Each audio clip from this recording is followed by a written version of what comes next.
Welcome back to the Tax Clinic. In our previous episode, we established the baseline rule. Specific financial services are legally shielded from the electronic invoicing system. However, that protection becomes contingent on entirely new variables the moment those financial services cross an international border. When providing a financial service to a non-resident customer, we have to determine if the standard domestic protections still apply. Many businesses assume these cross-border transactions remain automatically excluded because the nature of the service hasn't changed. However, the exclusion is not a guarantee. The rule is highly conditional.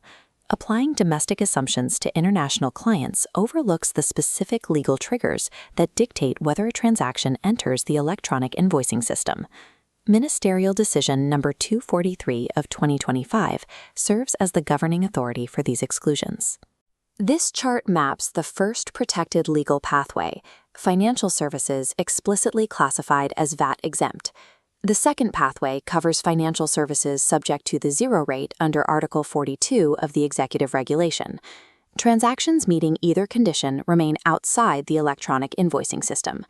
Protection under Decision 243 remains strictly limited to these exact regulatory classifications. These exclusions depend entirely on the service qualifying for a domestic VAT exemption or the specific provisions of Article 42. A critical legal exception actively overrides these protections. The trigger occurs when a financial service qualifies as an exported service subject to the zero rate under Article 31. Qualifying under Article 31 immediately revokes the financial services exclusion.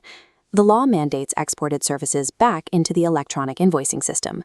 The nature of the service as financial does not provide relief once the exported service criteria are met.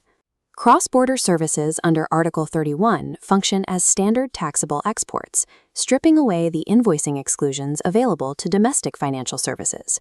If a transaction avoids the Article 31 criteria, the original financial exclusion may still apply. One foundational principle governs executive decision-making in this area. Categorizing a service as financial is legally insufficient to guarantee an exclusion. This logic lock shows the required sequence. You must finalize the exact VAT treatment of a service before you can determine your electronic invoicing obligations. This concludes our electronic invoicing exclusion series. Thank you for watching Tax Clinic.